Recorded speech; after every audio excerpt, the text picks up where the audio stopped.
दोस्तों आज की इस वीडियो में हम आपको हुजूर सल्लल्लाहु अलैहि वसल्लम को कब्र मुबारक को मुंतकिल करने के 4 मज़मूम मकासद के बारे में बताएंगे और उसका क्या हाल हुआ, इसके बारे में आपको मुकम्मल तफसीलात से आगाह करेंगे। तो दोस्तों, उबैदी हुकूमत के छठे हुक्मरान अल हाकिम के अहद में कुछ सिर्फ पसंद बदनीयत राफिजियों ने बादशाह को सब्ज बाग दिखाए कि दुनिया भर के मुसलमान मदीना मुनव्वरा पर रवाना वार पहुंचते हैं, क्यों ना मिस्र में गुंबद खजरा जैसा आलीशान गुंबद तामीर किया जाए और फिर पैगंबर इस्लाम सल्लल्लाहु अलैहि वसल्लम और हजरत अबू बकर सिद्दीक और हजरत उमर फारूक का जसद खाकी मदीना से निकाल कर नए गुंबद में मुंतकिल कर दिया जाए।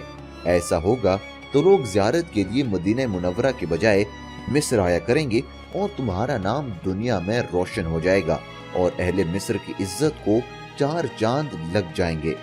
दोस्तों, हाकिम मुशीरों की यारी के चक्कर में आ गया और इसने मिस्र में एक फकीदुल मिसाल इमारत और शानदार गुंबद गैर मामूली दौलत खर्च करके तामीर कराया।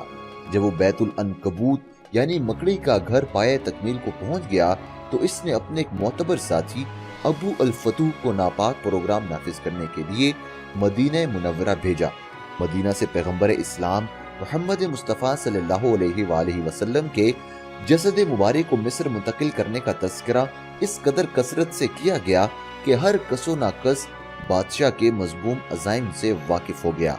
अबुल फतूह जब मदीना मुनव्वरा पहुंचा तो उसकी मुलाकात इमादीन शहर से हुई।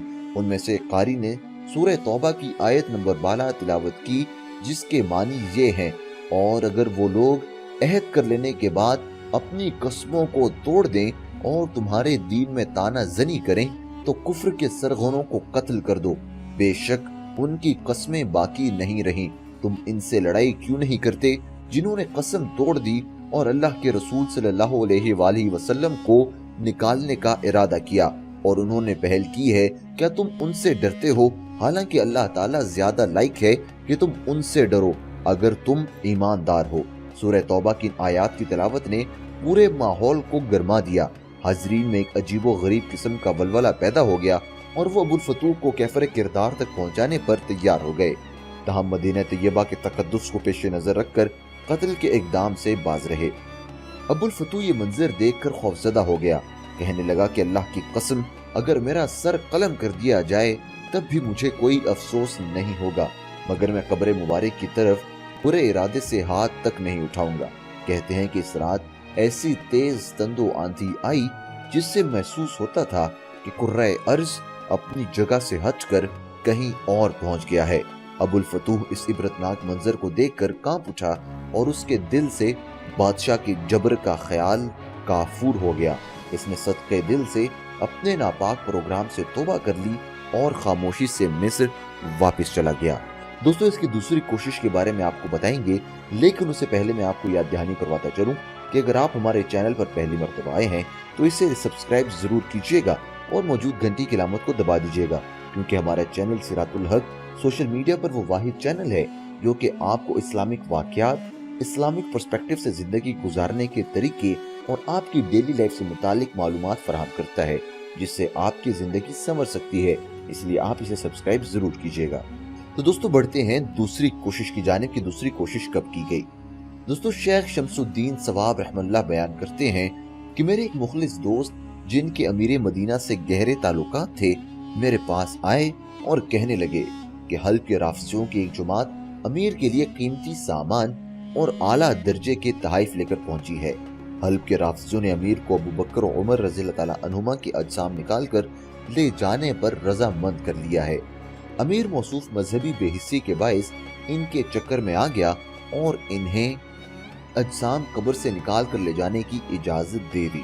शेख शमसुद्दीन कहते हैं कि ये सुनकर मेरे हवास उड़ गए। मैं भी उस फिक्र में बैठा हुआ था कि अचानक अमीर का कासिद मुझे बुलाने आ गया। मैं हाजिर खिदमत हुआ। अमीर ने हुक्म दिया कि आज रात कुछ लोग मस्जिद में आएंगे, तुम उनके लिए दरवाजा खोल देना और उनके काम में मुदाखलत न करना। शेख शमसुद्दीन कहते हैं कि मैं बहुत अच्छा जनाब कहकर वापस आ गया, मगर सारा दिन हजरे मुक़द्दसा के पास बैठा रोता रहा। एक लम्हे के लिए भी मेरे आंसू न थमे। किसी को हकीकत हाल का पता नहीं था کہ میں کس مصیبت سے گزر رہا ہوں۔ شیخ شمس الدین بتاتے ہیں کہ عشاء کی نماز سے فارغ ہو کر جب لوگ چلے گئے تو میں نے دروازے بند کر دیے۔ کچھ دیر بعد باب الاسلام جو میرے مدینہ کے گھر کے قریب تھا، اسی طرف سے وہ لوگ آئے۔ انہوں نے دروازہ کھٹکھٹایا، میں نے امیر مدینہ کے حکم کے مطابق دروازہ کھول دیا۔ وہ اندر آنا شروع ہوئے، ان کی تعداد 40 تھی۔ وہ لوگ پھاوڑے، کدال، ٹوکریاں اور کھودنے کے دیگر آلات روشنی کے لیے شمع ساز لے کر آئے تھے۔ شیخ شمس الدین بتاتے ہیں کہ میں حیرانی و پریشانی کے عالم میں ایک طرف بیٹھا رونے اور سوچنے لگا کہ یا اللہ تو قیامت برپا کر دے تاکہ یہ بدتنیت لوگ اپنے عزائم سے باز رہیں۔ یہ لوگ مسجد نبوی صلی اللہ علیہ وآلہ وسلم میں داخل ہو کر حجرہ مقدسہ کی طرف بڑھتے جا رہے تھے۔ ابھی ممبر شریف تک پہنچے بھی نہ تھے کہ ساز و سامان سمیت سب کے سب زمین میں دھس گئے۔ یہ واقعہ سیدنا عثمان بن عفان کی توسیع کے پہلے مغربی ستون کی جگہ کے قریب پیش آیا تھا۔ امیر مدینہ لوگوں کی واپسی کے انتظار کر رہا تھا، مگر زیادہ دیر گزر جانے پر اس نے مجھے طلب کیا اور مجھ سے پوچھا کہ وہ لوگ نہیں آئے کیا؟ تو میں نے کہا کہ وہ لوگ آئے تھے۔ امیر نے دریافت کیا تو پھر کیا ہوا؟ میں نے جو ماجرا دیکھا تھا لفظ با لفظ سنا دیا، مگر امیر مدینہ کے وہم و گمان میں بھی یہ بات نہ آ سکتی تھی کہ انہیں زمین نگل گئی ہوگی۔ امیر نے ذرا تیز و تند لہجے میں کہا، ہوش والی بات کرو۔ میں نے کہا جناب آپ تشریف لے چلیں اور اپنی آنکھوں سے یہ منظر دیکھ لیں، ابھی دھسنے کے آثار اور کچھ کپڑے وغیرہ نظر آ رہے ہیں۔ امیر نے مجھے سخت تنبیہ کی کہ اس واقعے سے کسی کو آگاہ نہ کرنا ورنہ تمہاری گردن اڑا دی جائے گی۔ احمد ذکی پاشا المعروف بشیخ العرب مجلل حلال شمارہ نمبر 1920 جلد نمبر 27 میں ایک مضمون میں لکھتے ہیں کہ یہ واقعہ جمال الدین مطری اور جمال الدین اثنوی سے منقول ہے۔ احمد ذکی پاشا کا کہنا ہے کہ جن مورخین نے نور الدین اور ان کے محاصرین اور جانشینوں کے حالات قلم بند کیے ہیں، انہوں نے اس سنجیدہ واقعے کا کوئی بھی ذکر نہیں کیا، اس لیے ان کے خیال میں یہ واقعہ ایک بے بنیاد، جھوٹی اور من گھڑت داستان سے زیادہ کوئی وقعت نہیں رکھتا۔ تاہم ابواب تاریخ المدینہ کے مصنف علی حافظ لکھتے ہیں کہ میرے نزدیک یہ واقعہ تھوڑی بہت تاریخی اہمیت ضرور رکھتا ہے۔ مدینہ منورہ کی ایک مشہور شاہراہ کا نام سقیف الرصاص ہے۔ یہ مسجد نبوی شریف سے جنوبی مغرب میں باب الاسلام کے قریب واقع ہے۔ سقیف الرصاص سیسے کا سائبان کہلاتا ہے۔ ایک اور مقام دار الضیافہ بھی مسجد نبوی صلی اللہ علیہ وآلہ وسلم کے شمال میں باب مجیدی کے قریب ہے اور اس میں ان کے جائے وقوع کو اچھی طرح سے پہچانتا ہوں۔ اگرچہ شہر کی سڑکوں کو وسعت دینے کی خاطر ان کو اب اس جگہ سے ہٹا دیا گیا ہے، لیکن مدینہ منورہ کے باشندوں کو یہ بات اچھی طرح سے معلوم ہے کہ سقیفہ الرصاص اس مقام کے لیے معروف ہے جہاں حجرہ مطہرہ کے چاروں طرف بنائی گئی خندق میں سیسا ڈالا گیا تھا۔ دارالضیافہ وہی جگہ ہے جہاں سلطان نور الدین نے مدینہ منورہ کے باشندوں کو مدعو کیا تھا تاکہ مذکورہ دونوں مراکشی باشندوں کی شناخت ہو سکے۔ بعد میں یہ جگہ غریبوں کی آسائش کے لیے قائم کر دی گئی۔ احمد ذکی پاشا نے اپنے بیان میں مذکورہ حقائق کا تسلسل نظر انداز کر دیا ہے۔ یہ بات بعید از امکان نہیں کہ اس بات کو صیغہ راز میں رکھا گیا ہو، اور جن مورخین نے سلطان نور الدین کے حالات قلم بند کیے ہیں انہیں اس کے بارے میں کوئی علم نہ ہو سکا ہو۔ المطری اور اثنوی کے بیانات میں اختلاف فطری امر ہے، کیونکہ دونوں مورخین نے واقعات قلم بند کرتے وقت ایک جداگانہ طرز اختیار کیا ہے۔ دوستو تیسری کوشش کی بات کرتے ہیں۔ یہ کوشش 557 ہجری مطابق 1162 کے دوران سلطان نور الدین زنگی کے دور میں کی گئی۔ اس کے کرتا دھرتا نصرانی تھے۔ سلطان نور الدین زنگی رات کو تہجد پڑھ کر سو گئے تھے۔ خواب میں نبی کریم صلی اللہ علیہ وآلہ وسلم کو دیکھا۔ آپ صلی اللہ علیہ وآلہ وسلم دو افراد کی طرف اشارہ کر کے کہہ رہے تھے کہ مجھے بچاؤ، مجھے ان دونوں سے نجات دلاؤ۔ نور الدین زنگی گھبرا کر اٹھ بیٹھے، وضو کیا، نماز پڑھی اور پھر سو گئے۔ انہوں نے وہی خواب پھر دیکھا، بیدار ہوئے، نماز پڑھی اور سو گئے۔ نور الدین زنگی نے تیسری بار پھر وہی خواب دیکھا تو اٹھ کھڑے ہوئے اور کہا کہ اب سونے کی کوئی گنجائش نہیں۔ نور الدین زنگی کا ایک خدا ترس وزیر جمال الدین المصلی تھا۔